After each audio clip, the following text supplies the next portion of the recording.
قصتي النهارده رخمه، بس هي متواجده تقريبا في كل بيت. بتقول ايه؟ انا فسخت خطوبتي من اكتر من سنه، واللي كنت بخطبها له دلوقتي بيجهز لفرحه، وانا واقفه مكاني عند اليوم اللي فسخت فيه الخطوبه، ومش قادره انسى ولا يوم واحد ولا كلمه ولا موقف ولا اي حاجه حصلت ما بينا. كل صورنا وكل حاجه لسه بشوفها وبعيط لغايه دلوقتي. انا تعبانه جدا، مع ان راح خطب بعد 3 شهور بالظبط، وحاليا بيجهز لفرحه وعاش حياته خالص. بس انا مش عارفه اعيش نهائي ولا عارفه انسى، مع ان الخطوبه كانت جواز صالونات اصلا، مش كان حب واي حاجه من الكلام ده. لا، كان جواز صالونات، وانا حبيته وارتحت له جدا وحبيته وضحيت كتير علشانه. اتحملت ظروفه ووقفت جنبه واتنازلت عن حاجات كتير جدا من حقوقي، بس عشان المركب تمشي. وحبيته زي ما اكون اعرفه من سنين، برغم ان كل ده جه في الاخر وقال لي انتي ما قدرتينيش وانا مضطر ان انا اسيبك وامشي. وانتي ما قدرتيش ظروفي وما وقفتيش جنبي، ونكر كل حاجه عملتها علشانه.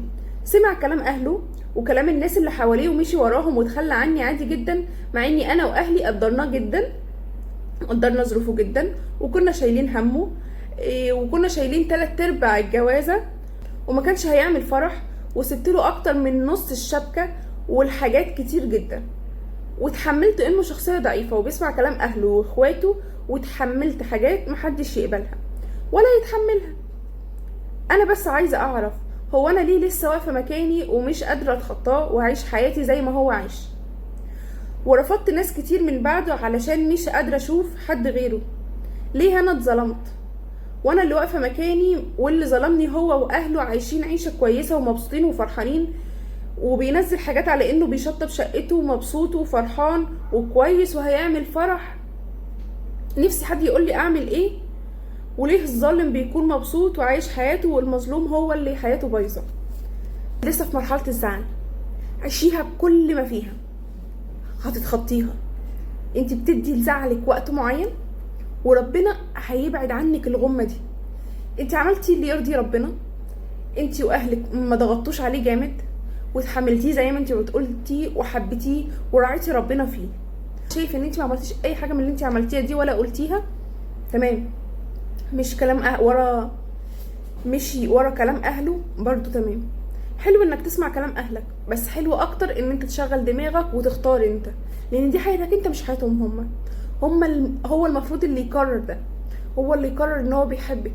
ما تبقيش مع حد ما بيحبكيش عشان يعايرك بعديها انت ما عملتيش انت ما عملتيش انت ما عملتيش. لا، انا عملت، انا استاهل ما اتنازلش. ما تتنازليش غير وانت شايفه اللي قدامك ده يستاهل، وحطك فوق جفن عينه وشايلك فوق راسك، وجزمتك دي عنده بالدنيا. التراب اللي انت بتمشي عليه ده دهب بالنسبه له. فيه، بس هم قليلين قوي.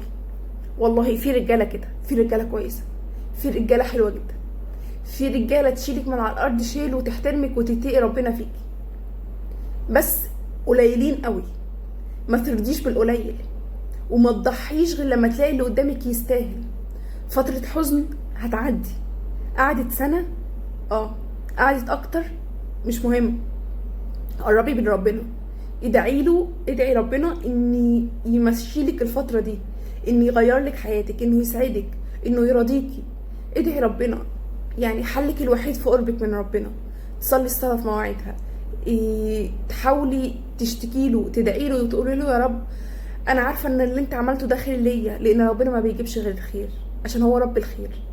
والله العظيم والله العظيم ربنا اكيد عمل لك كده علشان هيساعدك في حاجه بعدين، هيرزقك بحد يشيلك فوق راسه، ويشيل اهلك كانهم اهله، ويعتبرهم يعني ايه، خايفين عليه، ويعني اكتر من اهله كمان. ربنا كريم قوي. هو دلوقتي مبسوط وفرحان والدنيا تمام، وبيجهز شقته وهيعمل فرح وكذا وكذا وكذا. شوفيه بعدين هيرجع لك، بس انت مش هتكوني عايزاه بعد ما يكون فات الاوان وبيفتكريها.